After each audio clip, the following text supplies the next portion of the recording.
gang, it does seem like, well, one particular late night TV show has at least somewhat gotten the message. Joe? Oh, I'm not Rachel. I'm Chris Hayes. Huh. One thing I do know is this time around, we're not going to get sucked in by every new shiny crazy statement from Trump. That right there was Saturday Night Live making fun of Rachel Maddow. And of course, there was actually a little bit more to go there. Now, guys, really quick. Before I go away next week on surgery, there's going to be a couple of updates at the very end of this video. But this video right here should be a little bit shorter and a little bit more concise than our normal content, which, of course, as I have said before, I'm going to try to get to, especially for these daily videos like this here. Eventually, essay-type material comes out on the weekends. Of course, that right there will be starting up after the surgery. Hopefully, I can get that worked in. But still, though, we got to talk about late-night TV. And not only late-night TV, but I must give these people a bit of a warning. If you guys remember the other day, Bill Burr went on Jimmy Kimmel, and, well, let me just play some of this for you. Awful thing that could have happened, and it did. And I love how all the chatter out there is about bands of illegal immigrants and homeless people lighting fires. They light fires every day. They're living outside. They're cold. And this theory that some homeless guy without a car went from Altadena all the way to the Pacific Palisades, and then we have a hang glider. You know, and they're talking about looting, but CNN and Fox News are not going to bring up the insurance companies that are just going to keep everybody's premiums and still give themselves a bonus. Yeah. Yes. Free Luigi. Let's also not forget that California created this homeless crisis of people trying to keep themselves warm at night, which is more than likely what caused the Palisades fire. Yeah, I'm still looking back at Bill Burr's moment on Jimmy Kimmel and saying, wow. And to think that you would not have gotten roasted for all the stupid stuff that you said. But we're talking about late night TV, so let's go ahead and get to it. And, of course, we all know who the hell Kimmel really and truly is. I came across this one right here of him making fun of Rosie a fat ass. I just figured I'd put that in the B-roll footage. And, of course, you've also got Stephen Colbert out here doing what Stephen Colbert does. But I got to tell you guys something really quick. I need to go ahead and say this. I'm not making a prediction. This right here is more of a warning than anything else. Because if you're not careful, because of the rise of internet, because of the rise of YouTube, because of the rise of a Fox News personality, Greg Gutfeld, you guys in late night TV could find yourself in a position that might make you, let's just say, obsolete. Meaning that, well, the late night TV portion will not be obsolete. But of course, what I'm talking about is you, the quote unquote so-called comedian. You could find your way the same as what Jim Acosta is about to find himself. But we'll get to Jim here in a second, seeing how he is that I got to do a little bit of a follow-up on that video that I released earlier today. But don't worry, it will be in the description box for you guys. Now, with that right there out of the way, make sure you guys please cut the notifications on. Please hit the like button for the algorithm. Also, something else too, please, if you guys can, follow me on Facebook. You guys can follow me on Twitter. I will be linking the links to both. Okay. Still, though, just having a little bit of fun tonight. Friday night. Releasing a video for Saturday. A little bit off my game. I don't really truly care. I need to go ahead and get this warning out there, so make sure you guys stick around for the... What have we been dealing with since about 2015? Well, late night has taken the approach from lambasting and being funny and, poking fun at presidential candidates that eventually become president to outright propaganda. I would say Jimmy Kimmel's probably the worst of the group. But then again, though, Stephen Colbert really and truly goes out of his way to give this man a run for his money. It's really funny looking back at that whole vaccine segment that you guys are seeing right here in the B-roll footage. I need to go ahead and say this because I do think it's kind of funny how it is that a man who ran propaganda against Donald Trump then turned right back around and promoted the very thing that Trump got done in Operation Warp Speed. It's a complete total lack of awareness. These people can't even get their own anti-Trump propaganda correct. But then again, though, at the same time, what the hell do you expect from a man who literally had a meltdown a few weeks before the election and since then has told people that he may be disappearing for a while? Don't be so mellow freaking dramatic. But still, though, this one right here, these two right here take the cake, in my opinion. Normal. No other candidate for the presidency has ever had to pause his campaign to defend himself in multiple courts. And I would like to point out that in all 7 of his cases, no one doubts that he did these things. We're just sitting around patiently waiting to find out if the wheels of justice will grind fast enough for there to be any consequences. And the media is covering it like it's any other political story, like it's all horse. Colbert is an absolute 100% complete total nut job. Now, guys, I'm playing a small bit from his segment the other night, the day that President Trump got inaugurated, in the B-roll footage. And for the most part, I got to be honest with you, it was just good old-fashioned jokes. That right there is what late-night comedians are supposed to do. They're supposed to provide some form of brevity for a person before they go to bed. It's supposed to help them unwind. That's what they're supposed to do. I would say that the best person to do it, or at least the funniest person to do it, was Jay Leno, because Jay Leno had a penchant for hitting both sides. Conan O'Brien was also pretty good at it as well, but of course Leno and O'Brien are no longer there. When I worked security at a chicken place, Case Farms, I'm not going to tell you the exact location where it was because he's par-fried chicken, you know, Tyson type chicken, you know, get it in the bags or the other, that type of stuff there. The place was called Case Farms. Not going to go too much further than that. I worked security and was put in front of the TV, and every night I would watch Craig Ferguson. Craig Ferguson, in my opinion, was actually funny. And while he does have some views I don't fully agree with, I kind of think someone like Craig Ferguson should come back. But still, though, that's not here nor there. The fact of the matter is that late night TV is just not funny anymore. Hasn't been for a while. Now, Jimmy Fallon, on the other hand, obviously he took an opportunity to poke fun at the First Lady, Melania Trump, because of the hat she wore, which of course led to some pretty funny memes. Of course, I'm showing you guys one of these now of Kung Lao. Now, really quick, I need to go ahead and say this right now. As a guy who is a Trump voter, it's okay to make fun of the president if you're doing it for the right reasons. The way I think about it is this here. If you pick on somebody not with ill intent, it can be funny. Even Obama supporters thought that some of the Obama jokes that Jay Leno threw at him, very few Obama voters actually thought that they were funny. The point is this here. It needs to be done not in mean spirit. Basically, what late night TV has done is taken the approach of being another hour of news, which, of course, a lot of people in this country are absolutely tired of. People have outright rejected this nonsense, and as a result of this, the ratings have gone down. If you stick to jokes and stick to comedy, you might be able to save yourself, but of course, everybody's going to remember that. I'll put it this way here. Maybe I'm a little bit naive by comparing it to this here, but I'm going to put it this way here. Do you guys remember the Bud Light boycott, the whole Dylan Mulvaney crap, which of course got a lot of people's videos nuked, copyrighted for all kinds of crazy, stupid stuff? I know I had a lot of views off those, that particular topic, but still at the same time, though, I also got a lot of I got a lot of copyright claims that hurt the channel. I'll just put it that way there because you weren't allowed to make fun of Dylan. The point is this right here. I had said in those videos that if Bud Light had simply came out and apologized, if Anheuser-Busch had simply came out and apologized for that, then most people would go back to buying their product.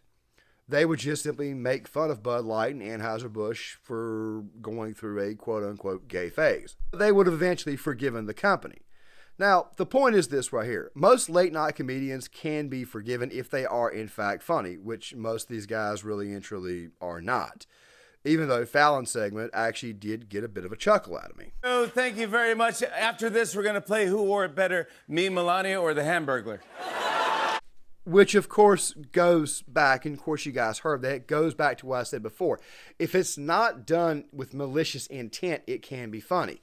For example, we'll take the Trump impersonations. When Daryl Hammond did the Trump impersonations, the same guy who also did the Sean Connery impersonations, Jeopardy on Saturday Night Live, they were funny. When Alec Baldwin did them, they were done with much, much more malicious intent, and therefore they were not really and truly funny. Speaking of Saturday Night Live, let me go ahead and pivot to them. So Saturday Night Live, they obviously decided to take a break from the, let's just say, stale comedy routine. And recently they've actually been more willing to embrace stuff that is actually funny, as Sky News reported. Rachel Maddow and her MSNBC colleagues in their latest episode. Hello and welcome to MSNBC. I'm Rachel Maddow. And dads, you better hide your older bookish lesbian daughters because, yeah, I'm back on TV. SNL then surprisingly went low, roasting Maddow's appearance and mistaking her for a man. What do you think, Rachel? Oh, I'm not Rachel. I'm Chris Hayes. Huh.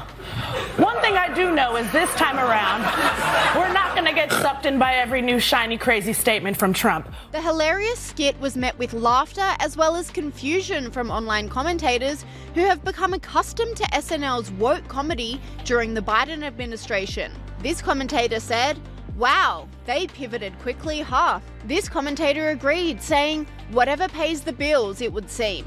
Do they think their conservative audience will have forgotten the deeply partisan rants against them? Nah, they're just shifting to the winds and hoping people will have short memories. Will they be funny again? Sure.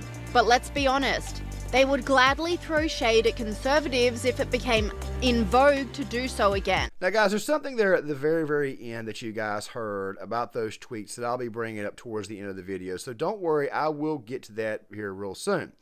Because obviously people are starting to, well, let's just put it this way here. I think that NBC, at least the crowd at Saturday Night Live, Lorne Michaels, I think that they have seen that the tide is somewhat turning based upon the election results. And no, I'm not talking about the Electoral College. I'm talking about the popular vote, because Trump did win the presidency by a little over 2 million votes. That right there is even with California, very, very blue California, some of the biggest blue states in the country voting as well. But we'll get to that a little bit more towards the end. But let me get back on track. I kind of like how they made fun of the Jerry Seinfeld lookalike by pointing at the guy with the glasses who turned out to be Chris Hayes. I mean, it looks to me like Saturday Night Live has, for the most part, somewhat learned. But still, when it comes to the topic of Saturday Night Live, you need to harken back to the 1990s when you had Norm Macdonald, and of course you also had Adam Sandler, who, by the way, was malicious when it was going after Bill Clinton. The whole Opera Man thing was his way of going after Bill Clinton, and of course Norm Macdonald as well. I suggest you guys go subscribe to I'm Not Norm, the YouTube channel, where you get all the Norm Macdonald classic bits, especially the ones when it comes to Bill and Hillary Clinton. They were absolutely hilarious. The O.J. Simpson jokes were also hilarious too. These were the kind of things that could in fact get you canceled, but that's the problem. We need to bring back this type of comedy because, let's be honest, that type of comedy was in fact the best kind of comedy. But the question then becomes, will these people ever learn?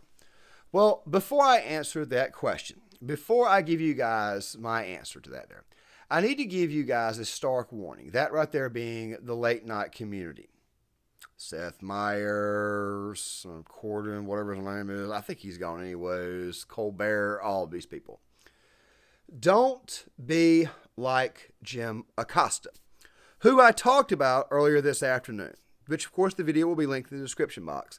But there was something that I did in fact want to follow up on, and that right there was to go a little bit further into, let's just say a little bit further into detail on that situation, because I think that if people in late night are not careful, you could end up like Jim. Let me roll some of this. This is a story from Mediaite. They say, can conservatives media survive Trump's presidency? Okay, can conservative media survive Trump's presidency? Let me read the article to you, and Rob, if you can, this is going to transition me into the clip that we just sent out right now a minute ago. Jim Acosta is known for self-indulgent rants. This is Mediaite, folks. This is not a conservative outlet pointing out that Jim Acosta is trash. Just saying. During the first Trump administration, he displayed delusions of grandeur. Journalists exist to seek the truth, to shine a light on injustice, and to hold the powerful accountable. We're not the enemy of the people. We are the defenders of the people. Walter Cronkite once said, freedom of the press is not just important to democracy, it is democracy. For Acosta to make such claims after a 4-year period where the press failed on many levels, particularly in recognizing the president's dysfunction, turns their statement into more of a comedy routine. By the way, and this is Mediaite writing. This is not a conservative article. So just so you know, conservative truth-seeking is vital, not just for... Your job is to make us laugh. Your job is to help us unwind there late night, not to be like Jim Acosta, who, by the way, is being kicked to the midnight slot on CNN. But don't worry, Jim. Don't worry, CNN viewers.